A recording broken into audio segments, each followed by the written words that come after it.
I'm Tony Crimlisk, and this is my second ukulele post on movable chords. The first post looked at major chords and it showed you if you can play an A major shape, an F shape and a C shape, and you can use a barre, then you can use all the major chords there are. In this post I'm going to look at minor chords, working exactly the same way. You've got an A minor shape, a D minor shape, and a G minor shape. And if you then put a barre, let's say the A minor shape, move up one fret, put a barre on the first fret, and instead of A minor, you're now playing B flat minor, B minor, C, and so on up the way. D minor shape works the same way, D minor, change your fingering, put a barre across, that's E flat minor, E minor, F minor, F sharp and so on. Do remember between B and C and E and F there's only a semitone, so you only move one fret, all the others you move two frets. The next chord is the G minor one, and you can change the fingering here and do that, and that becomes now, instead of a G minor, it's an A flat minor, A minor, and so on. But I found that a little bit of a stretch, and there's an easier way. All basic chords, major, minor, augmented, diminished, are made up of 3 notes. But of course the ukulele's got 4 strings. So you always end up by duplicating one of them, doubling it. In G minor, this shape here got there, there's a G there, and there's a G here. Same note. But you can double any of the 3 notes, and so if you choose, instead of doubling the G, double the B flat, that's A, G, A, B flat, like that. So you've got your shape here, change your fingering, so you've got that sort of inverted V shape. That now gives you a slightly more compact version of the G minor chord, which makes it a little easier, I think, to move up and down. So that gives you a G minor, A flat, A minor, and so on all the way through. The 7th chords work in the same way, but it's much simpler. The ukulele's tune, G, C, E, A, means that the bottom 3 strings, or rather I should say strings 4, 3 and 2, bottom in pitch, highest in space, give you a major chord, C major, C, E and G. The top 3 strings, or rather strings 1, 2 and 3, give you a minor chord, C, E and A. You play them all together, you have either a C major chord with an added A. Now A is 6 notes above C, so that's a C6 chord. Or you have an A minor chord with an added G. And G is 7 notes above A, so that becomes, it's an A minor 7. So all you need is a barre across, an A minor 7, becomes B flat minor 7, B, that's how it works. Okay, so now you can play all the major chords and all the minor chords anywhere on the fingerboard. You can start putting them into patterns or sequences of chords for improvisation, for accompanying songs, or for songwriting. There are certain cliches of patterns you can work on. The most obvious was the one I touched on in part 1, which is 1 and 5. In C, that would be a C chord, followed by a G chord. Or an F chord, followed by a C or a C7. And you could play the C here, or there, C7, and F. Or in G, it would be a G and a D7 or D. And again, you could play the D there, or you could also play it here. 1 and 5, hundreds of songs. 1, 4, 4 and 5, even more. I mean, it's the traditional 3-chord trick beloved by the 50s and 60s skiffle groups. They just learn 3 chords and you're off, which is true. And there are hundreds, if not thousands, of songs based on 1, 4 and 5. If you're not sure what I mean by 1, 4 and 5, have a look at my UKULELE notes, which is a little bit of basic harmony, musical theory, specifically for ukulele players. I hope it's not too complicated. I've tried not to make it, but to give you some background. Basically, there are 12 notes from which you can build a scale, and a major scale, which is the most common one, has 7 notes in it.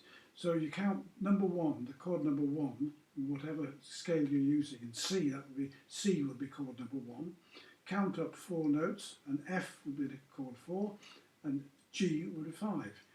In F, key of F, F would be chord number 1, B flat would be chord number 4, and C would be chord number 5. So you see, C could be either a 1 or a 5, depending on which scale you're in. In G, it could be chord 1 would be chord G, but C would now be chord 4, and D would be chord 5. If that isn't clear, have a look at that and it might make it a bit clearer. But there's one sequence that's ubiquitous, it's all over the place, and either used in a part or in just in the whole of the whole song. And it's 1, 6, 2, 5. 1, 4 and 5 are always, or nearly always, major, and 2, 3 and 6 are always, or nearly always, minor. So the sequence of 1, 6, 2, 5 in C, for example, will be a C chord, followed by an A minor chord, followed by a D minor chord, followed by a G7.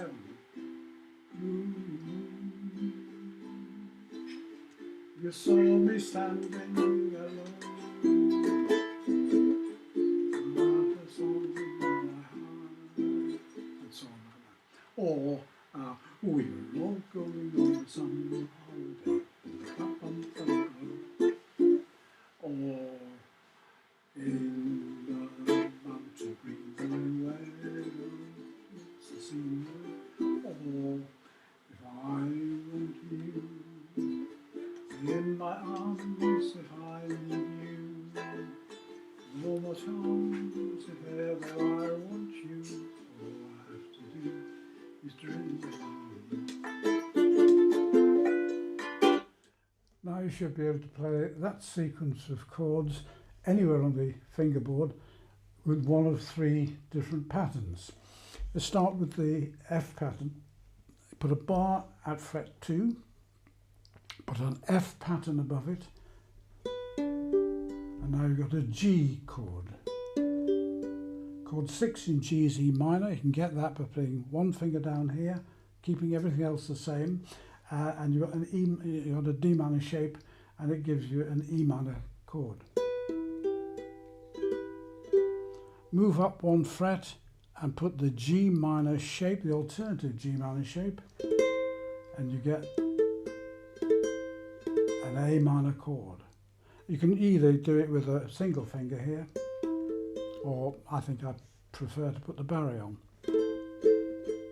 Then change that to a D or a D7, and you get the sequence 1, 6, 2, 5, 1, 6, 2, 5 in the key of G, and you can move that to wherever you want. The other shape is a C shape. Let's put a barré on at fret 5 and a C shape above that, and you get the chord of F. Chord 6 in the key of F is D minor, so put an A minor shape, keep the barré where it is, A minor shape here. And that gives you a D minor chord. Then we want chord 2 in F, which is G minor, and you can get that by pressing the D minor shape, keeping the barré exactly where it is, fret 5. And that gives you a D minor chord, that gives you a G minor chord, I should say, D minor shape. And then you want a C chord, which you can play here, C7, or you could play it here. then the third shape is the A shape. Put the barré again at the 3rd fret, put an A shape above that, A, and you get a C chord. All you need now to do is to put that one finger down there, keep the rest of it exactly where it is, and that's the G minor shape, alternative G minor shape, gives you an A minor chord.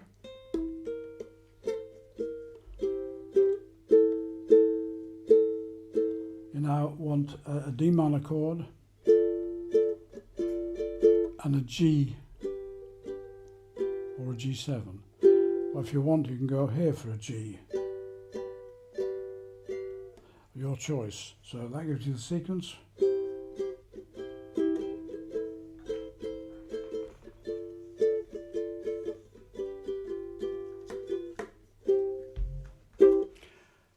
Well, I hope you found this excursion into high position chords on the fingerboard helpful and useful.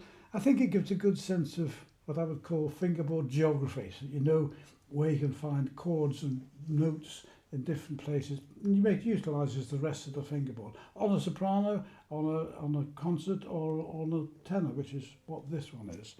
You know that you can play a C chord here, but you can also play the same C chord here or here. You can play a B flat chord here, or you can play it there. And you know, various positions. But it's particularly useful, I think, if you are interested in playing melody harmonies or chord melodies, that is arrangements where you play the tune and then the chords underneath it. Sounds difficult, but it starts off, this is my beginner's guide. You can download it completely free, incidentally. It starts off with simple open position chords, C, F and G to begin with, and only later on goes up to high positions. But as you're going up to high positions, you begin to recognise the shapes that we've looked at. Now, one of the songs in that arrangement, in that booklet of harmony melody arrangements, is in fact Blue Moon. So I'm going to leave you with that. It's in the key of F, so it's got the chords of F, D minor, G minor, and C. I'll leave you with that. Enjoy playing the ukulele. See you another time.